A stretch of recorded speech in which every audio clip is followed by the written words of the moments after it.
Welcome to my show. It's me, Driti Atri, bringing you the top news from all around the globe that keeps you updated. Let's start with it.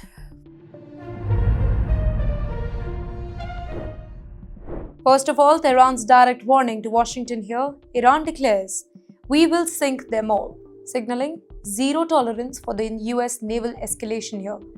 The message is sharp, public, and aimed directly at American warship. US's Gerald R. Ford enters strategic waters. That's right, America's most advanced carrier projects power amid rising Middle East tension. Now, its presence alone, it shifts military calculations across the region. Destroyer USS Winston S. Churchill, it joins the formation. Guided missile capabilities strengthen the US floating fortress in contested sea. Together, the striking group, it signals readiness, not the routine patrol. IRGC dismisses the US deployment as political theater. Tehran calls the show of force propaganda and not a real deterrent. Well, Iran insists that it will respond decisively to any escalation. Trump says that he is considering the military action here.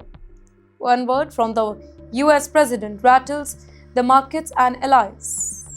Well, defense analysts say that even verbal signals, it can trigger the escalation. European Union blacklists the IRGC under counter-terror laws. Yes, Brussels escalates sanction, triggering a fierce diplomatic backlash, while the move freezes assets and restricts the travel across Europe. Iran labels European Union naval and air forces terrorist, a retaliatory move that widens the rift with NATO-aligned power. Now, this tit-for-tat step, it marks a serious diplomatic downgrade. Sanction spiral deepens, Europe-Iran divide. Asset freeze and travel bans intensify diplomatic frost, while the trust between the two sides appears to be eroding rapidly. Nuclear talks under fresh strain. Rhetoric sharpens as fragile negotiations face renewed uncertainty here. Diplomats warn that the window for compromise is now narrowing. Jordan draws a red line. Amman refuses use of its territory for any strike on Iran. Well, the decision reflects domestic pressure and regional caution. Strategic geography shift military calculation. Jordan's location makes access a decisive factor in regional operations. Airspace corridor could determine the feasibility of any strike. Russia evacuates tourists from Cuba. Fuel shortages force emergency flights amid the tightening sanction.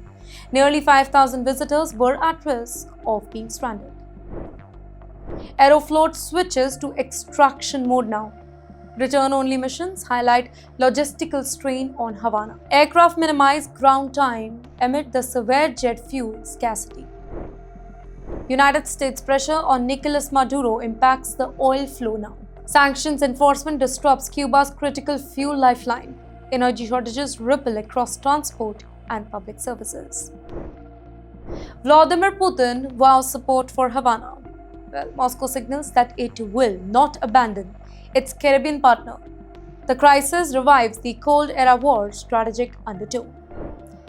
Manchester rally turns violent. Clashes erupt between Britain First supporters and counter-protesters. Police imposed dispersal orders to prevent further escalation. Stand Up to Racism confronts Britain First. Well, opposing visions of immigration collide in city streets, while the confrontation exposed the deep social and political divide.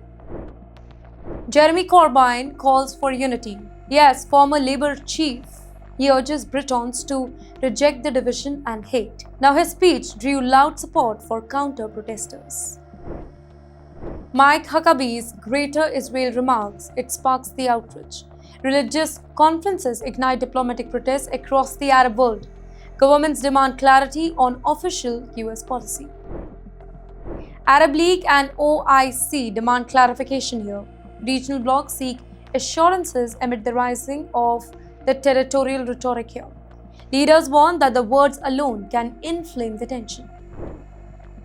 New York declares state of emergency. Well, city braces for potential historic blizzard here.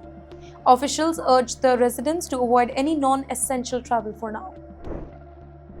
Zoran Mamdani activates full snow response. Well, road closures and travel ban aim to prevent the chaos. Emergency crews and snowplows, they remain on standby. Thousands of flights cancelled across the South Asia. Airports grind to a halt as blizzard warnings expand. Passengers face delays stretching into the week. El Mencho killed in Mexican security operation. That's right, CJNG leader Nemencio falls after a fierce firefight, but the cartel quickly launched violent retaliation. CJNG retaliates with highway arson. Burning trucks and blocked roads paralyze the parts of Mexico. In the meantime, authorities deploy extra force to restore the order. $15 million US bounty ends. Washington has labeled El Mencho a top fentanyl trafficker, while his death leaves a dangerous power vacuum behind. Russia signs $589 million arms deal with Iran. Moscow deepens military cooperation amid the regional uncertainty, while the agreement signals a tightening strategic partnership. 9K-333 Verba system headed to Tehran. Portable air defenses threaten low-flying jets and drones, while the system enhances Iran's lead air shield. S-300 PMU-2 shields repositioned over Iranian cities. Long-range missile system fortify the key strategic zones. Airspace protection around major hubs appears reinforced here. US-China jets shadow each other over Yellow Sea. F-16s and J-16s conduct tense aerial signaling without a single bullet here. Analysts warn that the margin for error is shrinking in contested skies. And with that, that's a wrap-up of our 30 news bulletins from around the globe. From the United States to China, from Iran to Israel, the world is changing, and so is the geopolitics. But don't you worry, me, Driti, Atri on TimesXP is here to keep you posted. See you tomorrow.